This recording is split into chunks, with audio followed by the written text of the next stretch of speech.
Historias olvidadas, voces que aún resuenan, ilustres anónimos.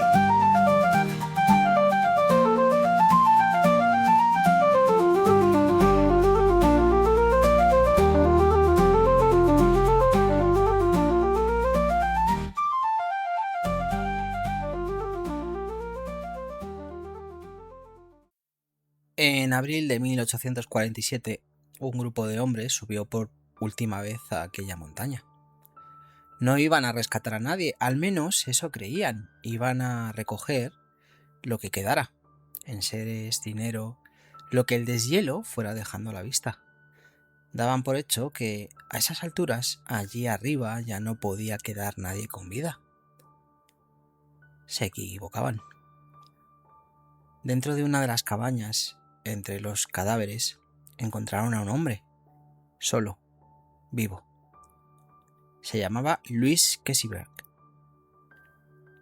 Durante las décadas siguientes, buena parte de Estados Unidos lo recordaría de una sola manera, como un monstruo, el caníbal, el nombre que se pronunciaba en voz baja al final de la historia. Él lo negó, llevó su caso a los tribunales, ganó el juicio, y aún así arrastró esa etiqueta hasta la tumba. Y esa es, más o menos, la versión que ha llegado hasta hoy. Un hombre, una cabaña, unos muertos y una palabra fácil para cerrar el caso y no hacerse más preguntas. Pero la verdad era mucho más complicada y bastante más incómoda. Porque para juzgar a aquel hombre habría que saber primero qué lo había llevado hasta esa cabaña. ¿Qué cadena de decisiones, de promesas y de errores deja a una persona viva entre cadáveres, en mitad de la nieve, a punto de convertirse en leyenda negra? Y eso no empieza aquí arriba. Para entender cómo se llega a un sitio así, hay que volver atrás, hasta una pregunta que se hicieron casi 90 personas antes de subir a esta montaña. ¿Hasta dónde llegarías para encontrar una vida mejor? Piénsalo de verdad, no la respuesta bonita, la otra, la que no sueles decir en voz alta. ¿Hasta dónde llegarías? ¿Cuánto dejarías atrás? ¿Qué venderías? ¿A quién te llevarías contigo? Y sobre todo, ¿en quién confiarías para que te enseñara el camino? Hoy quiero contarte la historia de un grupo de personas que se hicieron esa misma pregunta. Gente normal, ojo, granjeros, madres, niños, abuelos, algunos con dinero, con muebles buenos, con sueños del tamaño de un continente. Salieron de Illinois en una primavera, ¿no? Con las carretas cargadas hasta arriba, mirando al oeste, hacia California, hacia una tierra que les habían prometido verde, fértil y fácil. No llegaron cuando querían, y algunos no llegaron nunca. Se llamó la Expedición Donner, y es uno de esos episodios de la conquista del oeste americano que la historia cuenta casi a media voz, porque mezcla todo lo que preferiríamos mantener en cajas separadas: la esperanza y el hambre, la ambición y la nieve, la fe en un atajo y el precio de equivocarse. Os adelanto lo que vamos a encontrar. Va a haber decisiones equivocadas, va a haber promesas que no eran del todo verdad, va a haber un invierno que llegó antes de tiempo, va a haber hambre, un hambre que cuesta imaginar, y va a haber supervivencia extrema, tan extrema que durante más de siglo y medio la palabra Donner se ha usado para nombrar algo que casi no nos atrevemos a nombrar. Pero no os he traído aquí por el morbo, eso os lo prometo. Os he traído porque debajo de la nieve lo que hay enterrado es algo más incómodo que una leyenda de terror. Hay una cadena de decisiones pequeñas, decisiones que una a una parecían razonables y que sumadas llevaron casi 90 personas al peor invierno de sus vidas. Y es que casi ninguna catástrofe empieza con una gran decisión. Casi todas empiezan con una pequeña decisión, ¿no?, que parecía sensata.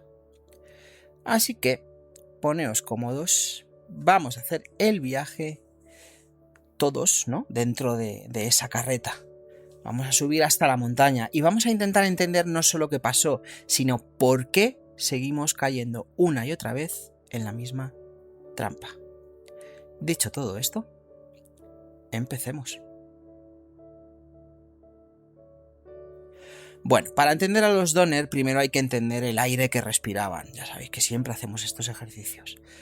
Estamos en la década de 1840. Estados Unidos es un país joven, con hambre de tierra, convencido de que el futuro está al otro lado del horizonte. Por aquellos años se pone de moda una idea con nombre grandilocuente: el destino manifiesto. La creencia, casi religiosa, de que aquellos colonos estaban llamados a extenderse de un océano al otro, de costa a costa, como si el mapa fuera una promesa y a ellos les tocara cobrarla. Y California, en ese mapa mental, era el premio gordo. Aquí conviene que paremos un momento, ¿no? Porque es fácil que contemos, o que cuente en este caso, esto mal. En 1846 todavía no se iba a California buscando oro. El oro llegaría después, en 1848, cuando muchos de nuestros protagonistas ya habían vivido su tragedia. Lo que atraía entonces era otra cosa: tierra. Tierra buena, casi regalada. Un clima del que se contaban maravillas. La idea de empezar de cero y esta vez ganar. ¿Y cómo se llegaba allí? Andando, literalmente. Más de 3.000 kilómetros desde el río Missouri hasta la costa. Familias enteras metían su vida en una carreta de madera tirada por bueyes. Se unían a otras decenas, ¿no?, de carretas y formaban una caravana. Una pequeña ciudad rodante que avanzaba a paso de buey, nunca mejor dicho, unos 25, vamos a decir así, kilómetros al día, cuando todo iba bien, ojo, y casi nunca iba todo bien. El viaje empezaba en un puñado de pueblos a orillas del Missouri, con nombres que entonces sonaban a frontera: Independence, Saint Joseph. En primavera se llenaban de familias comprando lo que iba a ser su vida durante medio año: bueyes, harina, tocino salado, pólvora, clavos, ruedas de repuesto. Allí, casi por instinto, los desconocidos se juntaban en caravanas, porque cruzar solo aquellas llanuras era una forma elegante de desaparecer. Y desde allí, solo el horizonte. Meses y meses de horizonte. Y, ojo, conviene deshacer una idea romántica, Una carreta de aquellas no era un carruaje cómodo donde la familia viajaba arrullada. Era literalmente un cajón de madera sobre ruedas, sin amortiguación, lleno hasta las topes con harina, semillas para sembrar, ¿no?, cuando llegaran, herramientas, ropa, los muebles que no se tuvo el valor de dejar atrás. La gente, en realidad, casi no iba dentro, iba andando al lado, kilómetro tras kilómetro, polvo tras polvo, junto a unos bueyes lentos que marcaban el ritmo del mundo. Cuando oigáis alguna vez caravana de pioneros, no penséis en un paseo. Pensad en cruzar Europa entera a pie, ida y vuelta, empujando tu casa. Había ríos que cruzar a vado, básicamente, con la corriente llevándose a veces un animal, a veces una persona.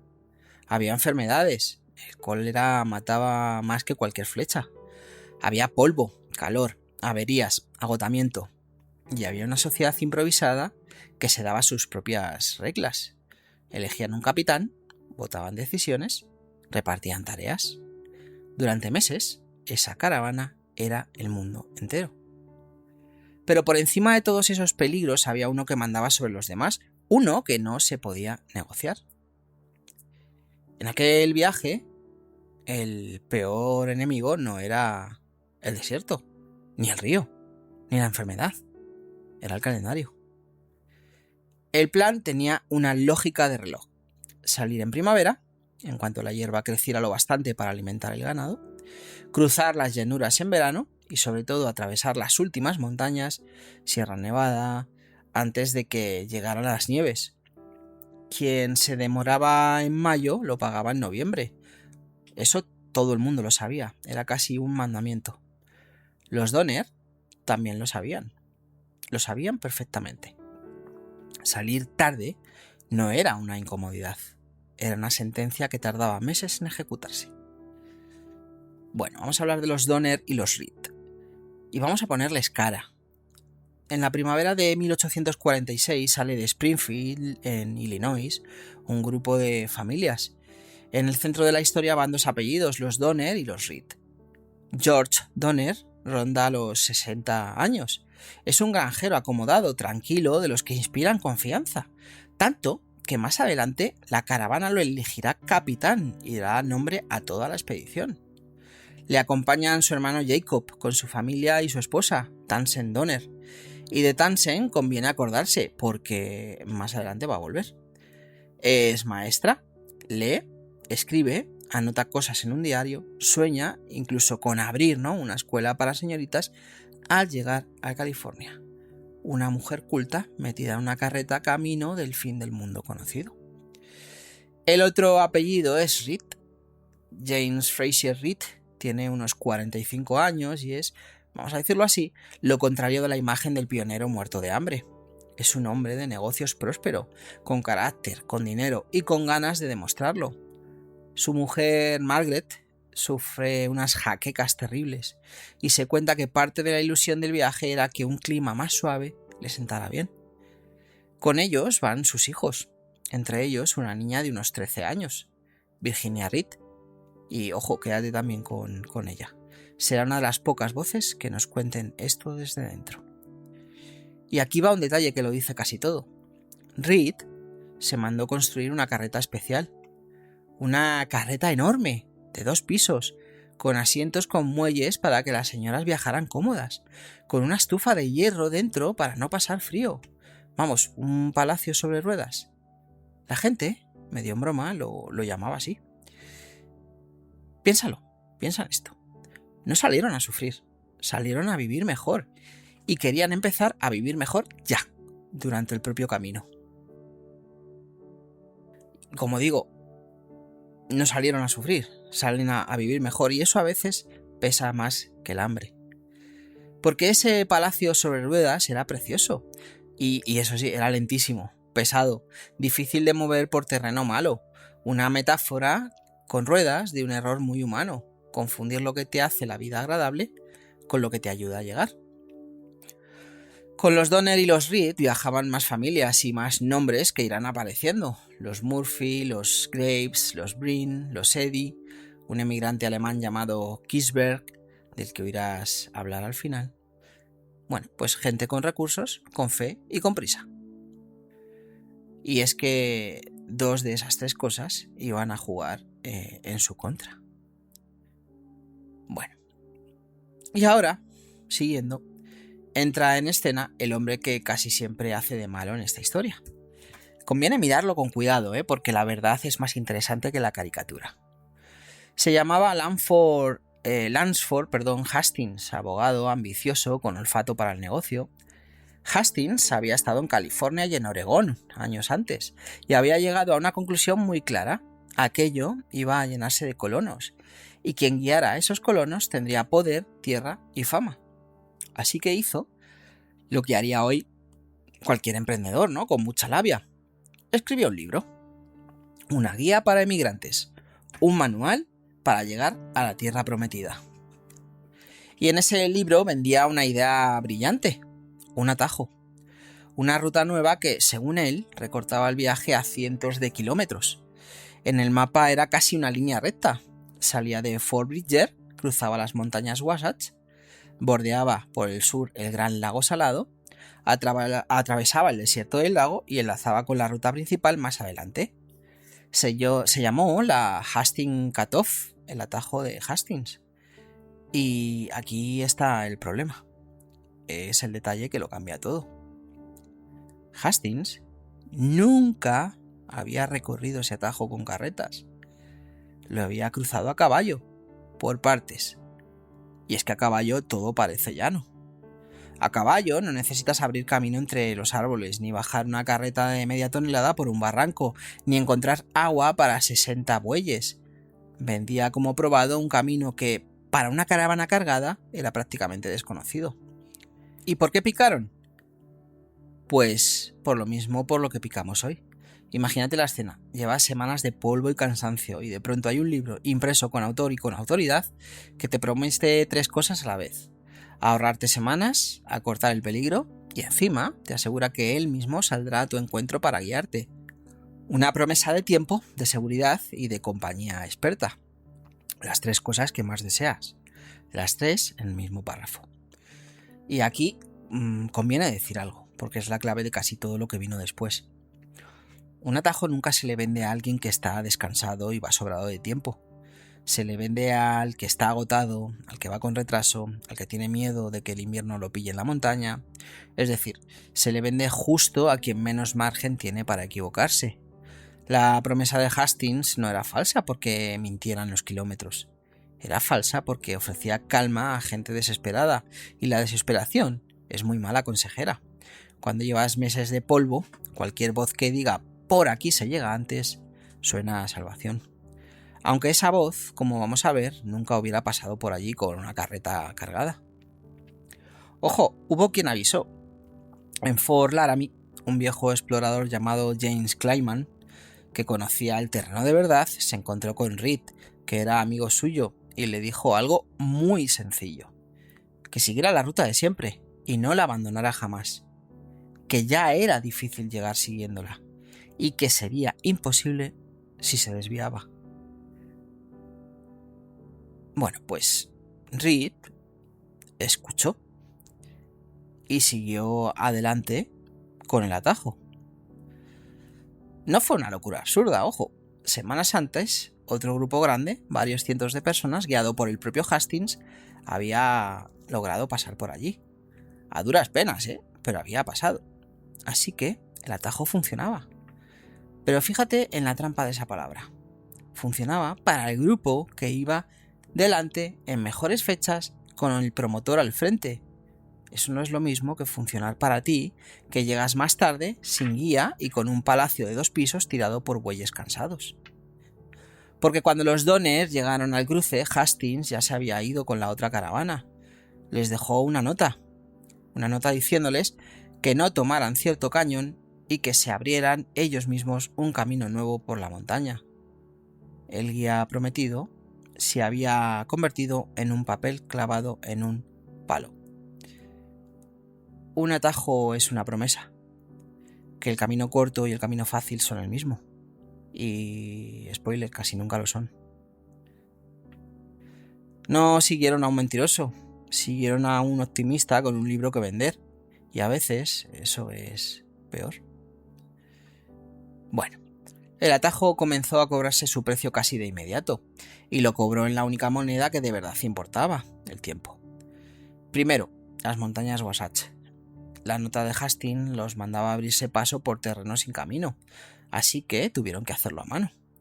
Talar árboles, apartar piedras, rellenar barrancos, construir literalmente una carretera a golpe de hacha para que pudieran pasar las carretas. Virginia Reed lo resumió después con una frase que da escalofríos por lo concreta que es.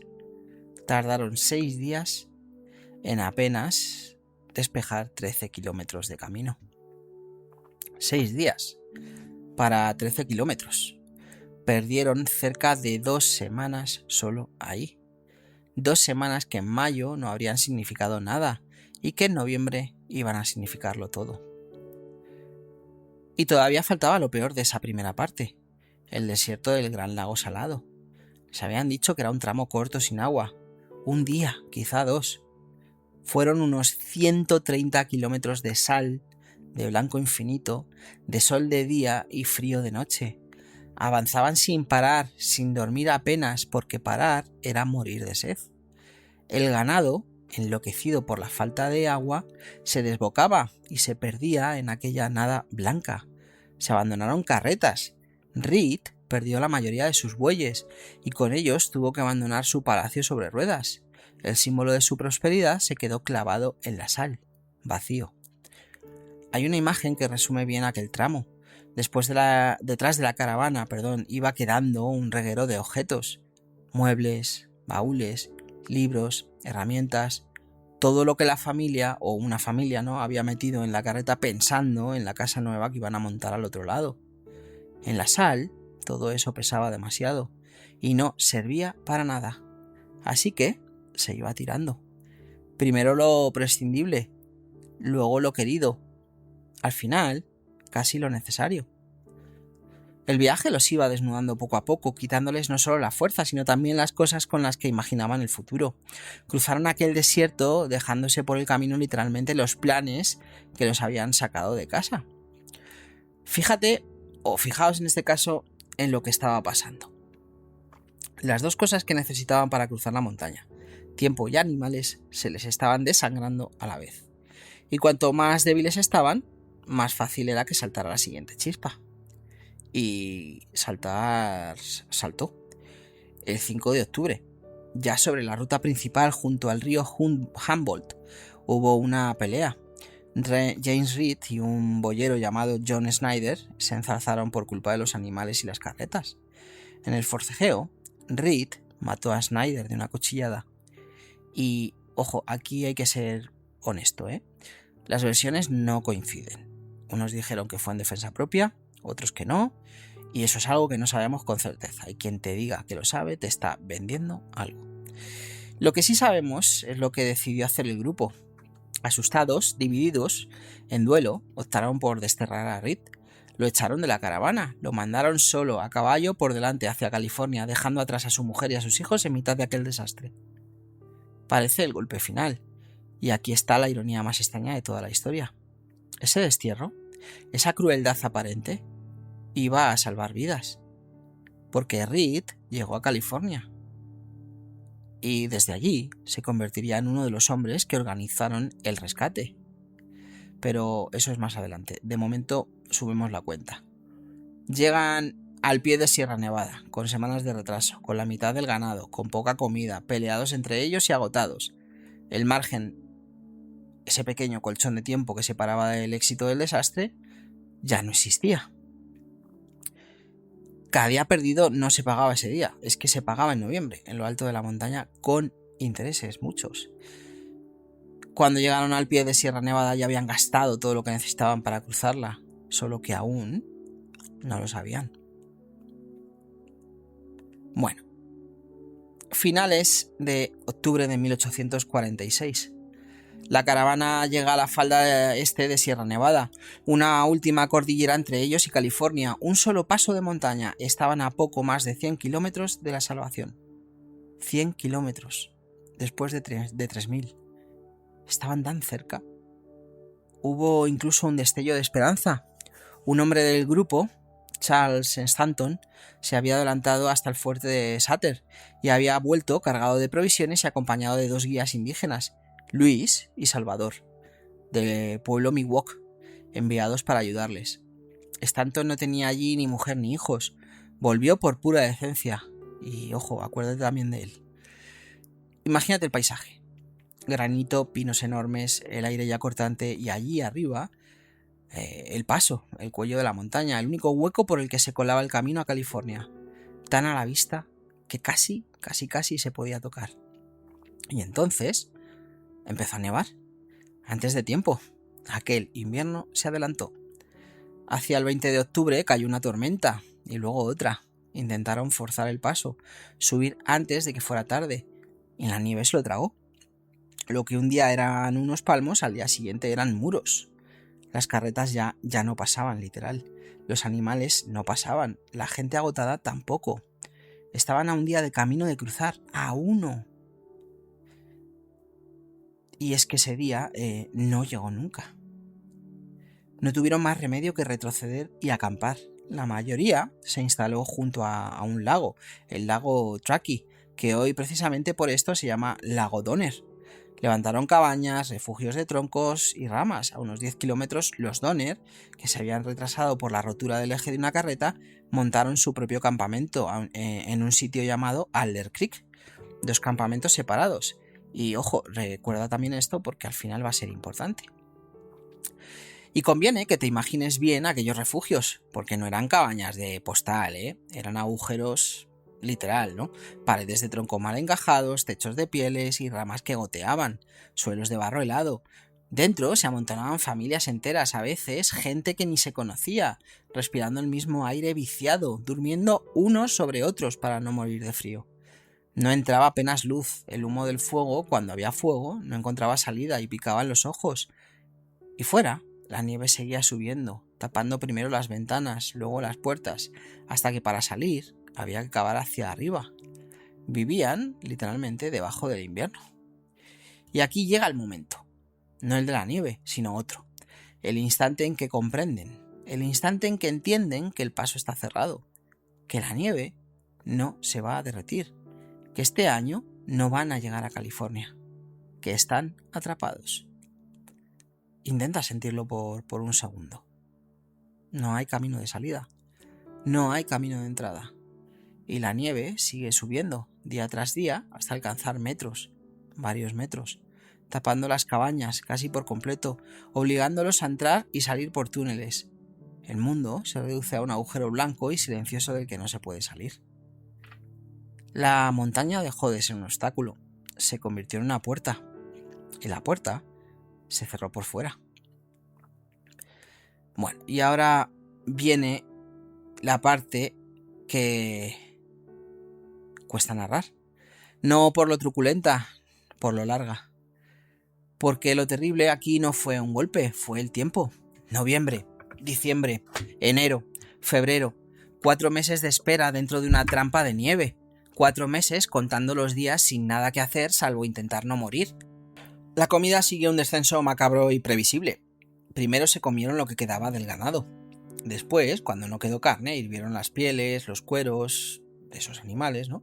Hasta convertirlos en una especie de cola gelatinosa que apenas alimentaba, pero engañaba al estómago. Después, cortezas de árbol, ramas, huesos hervidos una y otra vez hasta sacarles el último resto de sabor. Hubo pequeñas victorias. Uno de los hombres, Eddie, era buen cazador y llegó a abatir un oso. Pero un oso repartido entre decenas de bocas hambrientas durante meses dura lo que dura un suspiro. De todo aquello nos queda una voz, Patrick Breen, un emigrante irlandés. Llevó un diario en la cabaña del lago, frases cortas, sin adornos, casi telegráficas. El tiempo que hacía, quién rezaba, quién empeoraba, cuánta piel quedaba. Es uno de los documentos más estremecedores de toda la historia americana, precisamente porque no intenta ser estremecedor, solo apunta. Por ejemplo, venía a decir cosas como: las provisiones escasean mucho, la gente se debilita, vivimos de una ración corta de pieles. Piensa en lo que es eso. El hambre no como un dolor agudo, sino como un borrado lento. Te quita la fuerza, te quita el calor, te quita las ganas y poco a poco te quita la esperanza. Los niños lloraban y luego dejaban de llorar, que es peor. Los enfermos no sanaban, el frío entraba por todas partes y la nieve, fuera, seguía subiendo, como si el mundo entero los estuviera enterrando, ¿no? Despacio y con paciencia. Y luego estaba el tiempo, ahí dentro. Dejó de pasar como pasa para nosotros. No había nada que hacer. No se podía cazar porque no quedaba caza. No se podía salir porque no había dónde ir. Solo quedaba esperar y esperar. Es la tortura más silenciosa que existe. Muchos empezaron a dormir más de la cuenta, no por descanso, sino porque dormido no se siente el hambre y no se cuentan las horas. El sueño se volvió una forma de escapar sin moverse. Patrick Breen, que decíamos es uno de los atrapados, llevaba este diario, ¿no? Y si lo lees, notas cómo las frases se van acortando según avanzan las semanas. Al principio anota el tiempo, las provisiones, las esperanzas. Al final, casi solo apunta quién ha muerto y cómo está el cielo, como si las palabras también se estuvieran congelando. Y aún así, había gente cuidando de otra gente. Madres dando su parte a sus hijos, vecinos compartiendo lo poco que había. En el peor sitio imaginable, lo más persistente no fue la crueldad. Fue la cabezonería de seguir intentando mantener vivo al de al lado. Y es que no morían de golpe. Morían despacio, contando los días en un diario que cada vez tenía menos que contar. Bueno, si nadie iba a venir a buscarlos, alguien tendría que ir a buscar ayuda. Esa fue la apuesta desesperada. El 16 de diciembre de 1846, un grupo de los más fuertes decidió intentar lo imposible: cruzar el paso a pie, por encima de la nieve, con raquetas fabricadas a mano, y bajar al valle a pedir socorro. Partieron unos 17. 2 se volvieron pronto, derrotados por la nieve. Quedaron 15, 10 hombres y 5 mujeres, entre ellos el cazador Eddie, el bueno de Stanton, el que había vuelto con provisiones, y los 2 guías Miwok, Luis y Salvador. Llevaban comida para unos 6 días. Calculaban unas cuantas decenas de kilómetros. Bueno, pues era casi el doble. La historia, después, les puso un nombre perfecto y terrible: la Forlorn Hope, la esperanza desesperada, la esperanza perdida. Las 2 traducciones valen y las 2 aciertan. Lo que vivieron ahí arriba supera casi lo que se puede contar. Tormentas que los clavaban al suelo, frío que mataba mientras dormía. Stanton, el hombre que había vuelto por pura decencia, que ni siquiera tenía allí familia, se quedó ciego por el reflejo de la nieve. No pudo seguir el ritmo y lo dejaron atrás, sentado, fumando su pipa, para morir solo. Fue el 21 de diciembre, el día más corto del año. Y entonces, en aquel grupo, antes que en ningún otro sitio, el hambre cruzó una línea que ninguno de ellos habría imaginado el día que salió de Illinois. Cuando empezaron a morir los compañeros, los vivos, para no morir también, comieron a los muertos. Ocurrió por primera vez el día de Navidad de 1846. El día de Navidad. Pero hay un episodio dentro de este que es de otra naturaleza, que no es supervivencia, que es crimen. Luis y Salvador, los 2 guías Miwok, los que habían venido a ayudarles, los que habían traído las provisiones que mantenían con vida el campamento del lago, se negaron a comer carne humana. Para ellos era un tabú absoluto. Y conforme se debilitaban, uno de los miembros del grupo, William Foster, los mató a tiros para comérselos, a los 2 hombres que habían acudido a salvarlos. No voy a suavizar esto. No fue hambre ciega, fue un asesinato. Y durante mucho tiempo en los relatos populares la muerte de Luis y Salvador se contó de pasada, como un detalle más, ¿no? Mientras se dramatizaba todo lo demás. 2 hombres que vinieron a ayudar, asesinados y devorados, casi borrados de su propia historia. Que eso, seguro, vamos, que os incomode, ¿eh? Debería incomodaros. Tras unos 33 días de infierno blanco, 7 de los 15 llegaron al valle, a mediados de enero de 1847, 2 hombres y las 5 mujeres. Eddie, convertido en un esqueleto que sangraba por los pies, llamó a la puerta de una cabaña y pidió pan. Habían logrado dar la alarma, pero ninguno volvería a ser el mismo. Dedos perdidos por la congelación, cuerpos rotos y sobre todo una memoria que ya no se podía descongelar. La esperanza desesperada, este grupo cumplió su nombre por completo, trajo la esperanza y costó la desesperación. Bueno, la alarma corrió por California y empezó la otra mitad de la historia, la que menos se cuenta, la del rescate, porque para sacar a aquella gente hubo que volver a subir, y subir a aquellas condiciones era casi tan suicida como quedarse. Hubo 4 expediciones de rescate a lo largo de más de 2 meses. La primera alcanzó el campamento del lago hacia el 19 de febrero de 1847, y aquí vuelve un nombre. ¿Te acuerdas de Reed, el desterrado? El que había matado a Snyder y al que habían echado solo a la nieve. Bueno, pues Reed ayudó a organizar y dirigió una de aquellas partidas de rescate. Subió a sacar a la gente que lo había expulsado. Su familia seguía allí arriba, y los Reed serían una de las 2 únicas familias que sobrevivirían sin perder a ninguno de sus miembros, en parte gracias a él. Pero quiero que nos detengamos, ¿no? en el momento exacto que aparecieron los primeros, porque es el corazón emocional de toda la historia y merece contarse despacio. Imagínatelo. Los rescatadores llevan días subiendo, hundidos en la nieve hasta el pecho. Por fin llegan al lago y no ven nada, ni cabañas, ni humo, ni una sola persona, solo un campo blanco, liso, en silencio. Por un instante piensan que han llegado tarde, que ahí abajo ya no queda nadie vivo. Y entonces, de pronto, una cabeza asoma de la nieve. Una mujer sale de una cabaña enterrada, los mira y, según se relató después, lo primero que pregunta no es por comida ni por sus hijos. Pregunta otra cosa. ¿Sois hombres de California o venís del cielo? Piensa en lo que esconde esa pregunta. No es retórica. Para aquella gente enterrada bajo metros de nieve desde hacía meses, sin ver una cara nueva, sin señales de que existiera nada más allá del blanco, la idea misma de que hubiera un afuera, ¿no? Un mundo, gente que aún se acordaba de ellos, sonaba a milagro. Ya no sabían si los rescataba California o el cielo. El que dirigía aquella primera partida dejó escrito lo que vio. Una escena de penuria como no habían presenciado en su vida. 12 muertos y más agonizando a cada hora. Pero anotó también un detalle que a mí se me ha quedado clavado. Que la sola presencia de los rescatadores pareció devolverles la vida a aquellos cuerpos consumidos, como si la esperanza de golpe hiciera por un momento lo que la comida ya no podía, encender otra vez algo por dentro.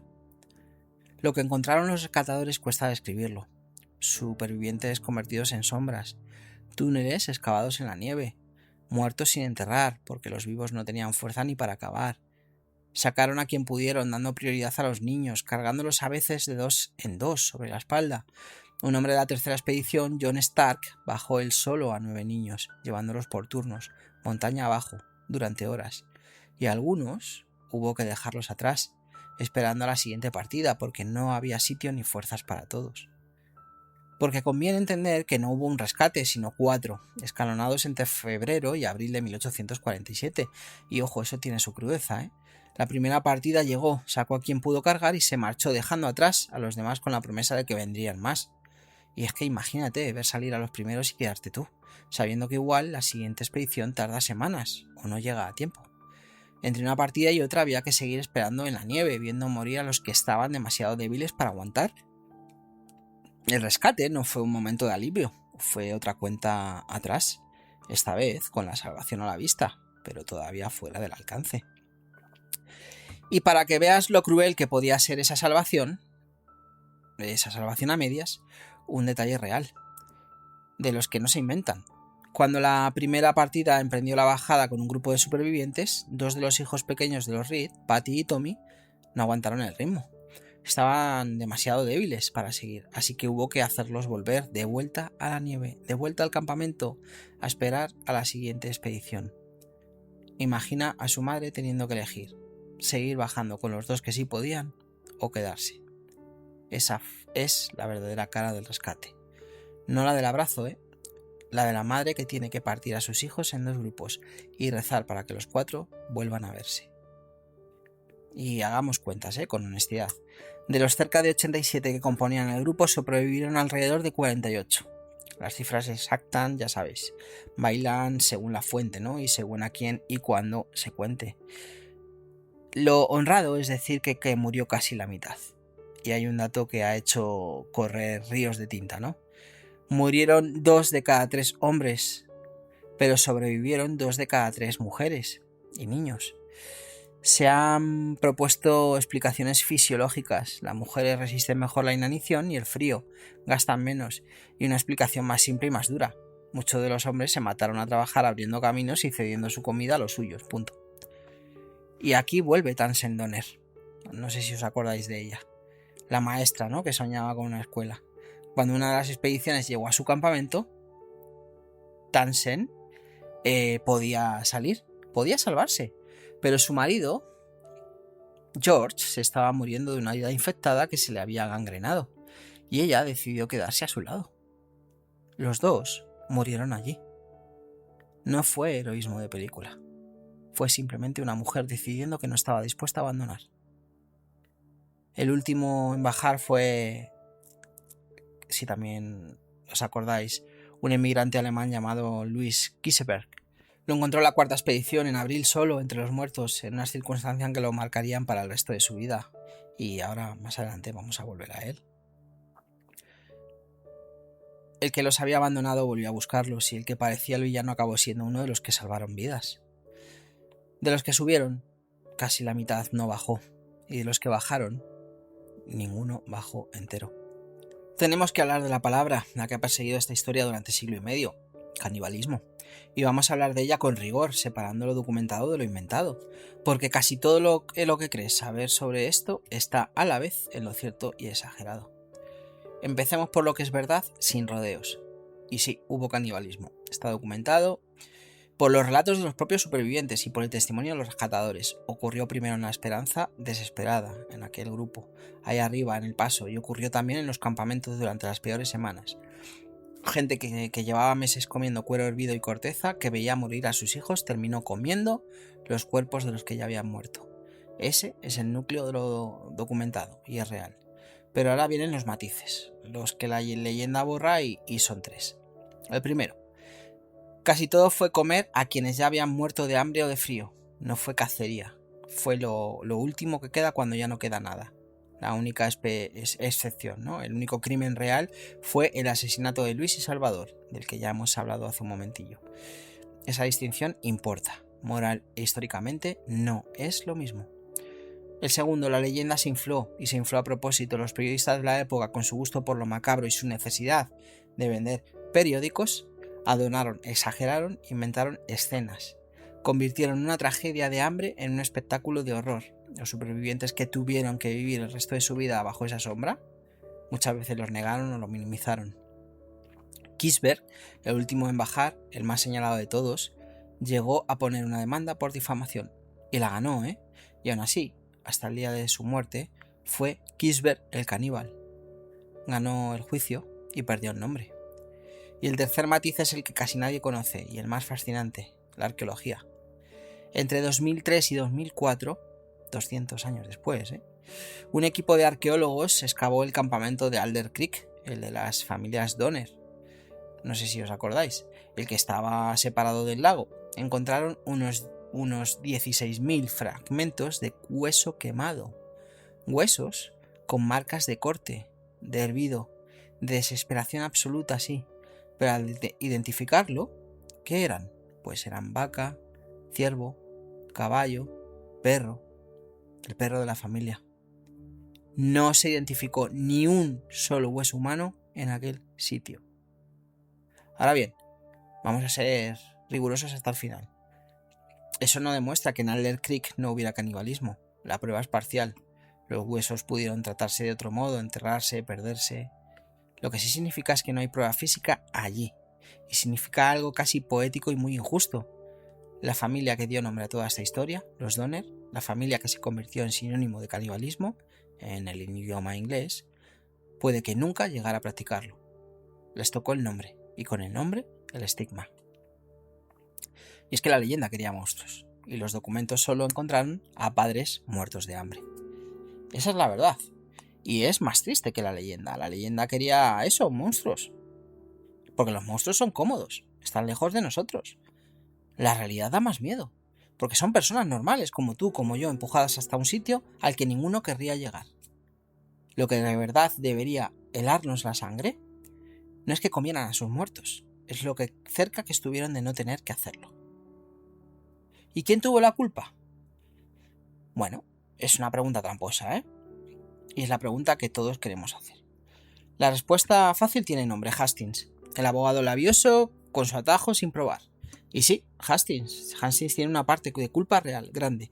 Vendió como seguro un camino que no había recorrido con carretas y prometió un guía que nunca dio. Si quieres un villano, ahí lo tenéis, servido en bandeja. Pero si tiramos un poco del hilo, o tirad del hilo conmigo, vamos a hacer eso, porque en cuanto tiras, el villano único se deshace. Salieron algo tarde, una decisión suya. Tomaron el atajo a pesar de la advertencia clarísima de Kleinman, una decisión suya. Cargaron carretas demasiado pesadas como el Palacio de Riz, una decisión suya. Perdieron tiempo y ganado en las Wasatch y en el desierto, terreno sí, pero también elecciones. Se fracturaron por dentro con la muerte de Snyder y el destierro de Reed, que les quitó a un organizador capaz en el peor momento posible. Decisiones suyas, otra vez. Y por encima de todo eso, una carta que nadie reparte. El tiempo, el clima, aquel invierno. Llegó antes de lo que debía, ¿no? Y golpeó más fuerte de lo normal. Pura mala suerte. Unos pocos días antes y habrían cruzado el paso. Unos pocos días. Entonces, ¿de quién fue la culpa? del optimismo de Hastings, de las decisiones de los propios viajeros, del terreno y de una tirada de dados meteorológica. Quita cualquiera de estos eslabones, que salga una semana antes, que ignoren el atajo, que pierda menos bueyes, que el invierno sea normal y no hay tragedia. No hay un culpable. Hay una cadena. Y esa es, en el fondo, la idea de todo este episodio.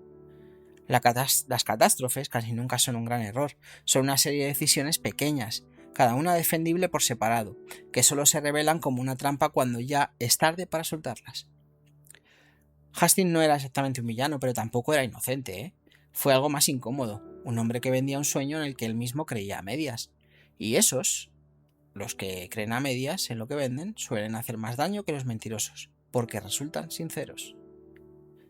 No fue un error, tampoco fue mala suerte, fueron las dos cosas sumadas en el peor orden posible.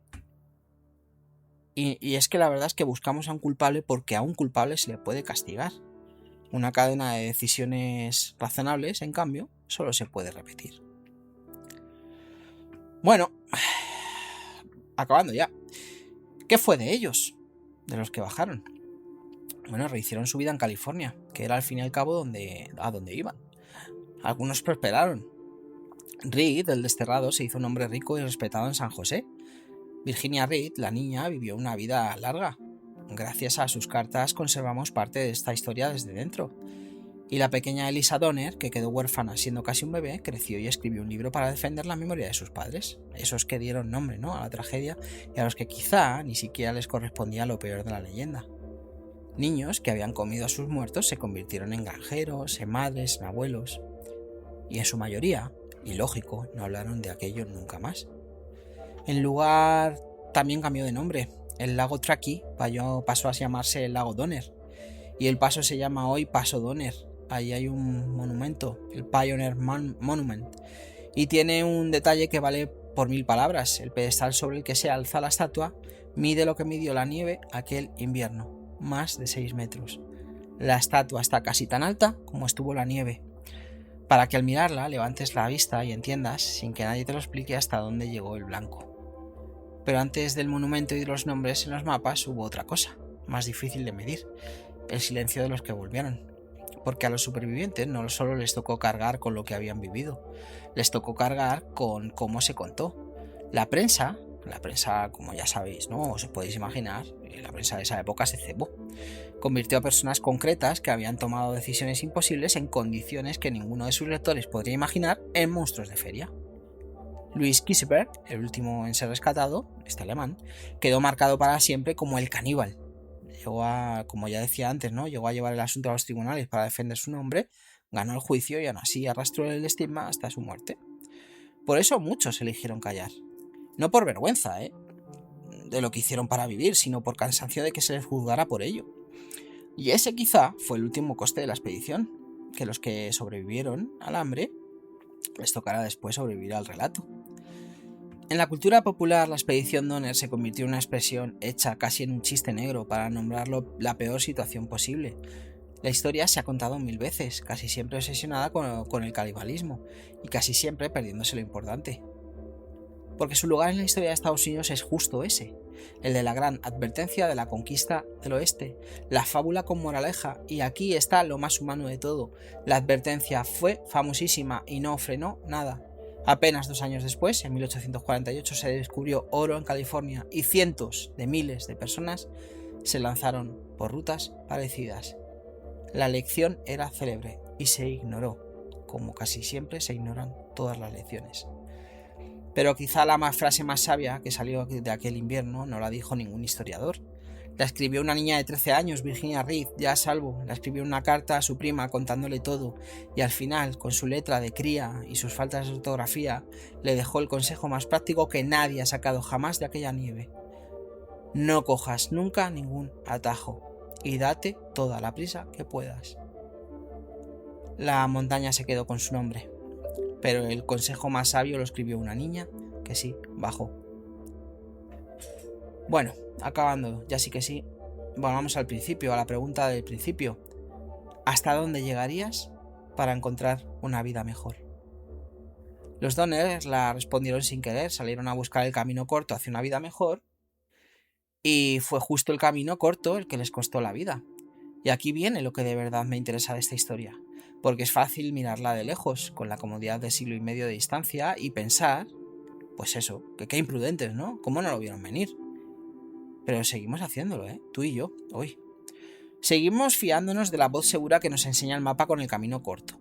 Seguimos confiando en el créeme, yo ya he pasado por aquí, de alguien que en realidad no ha pasado del todo. Seguimos confundiendo lo que es más corto en el mapa con lo que es más rápido en la vida.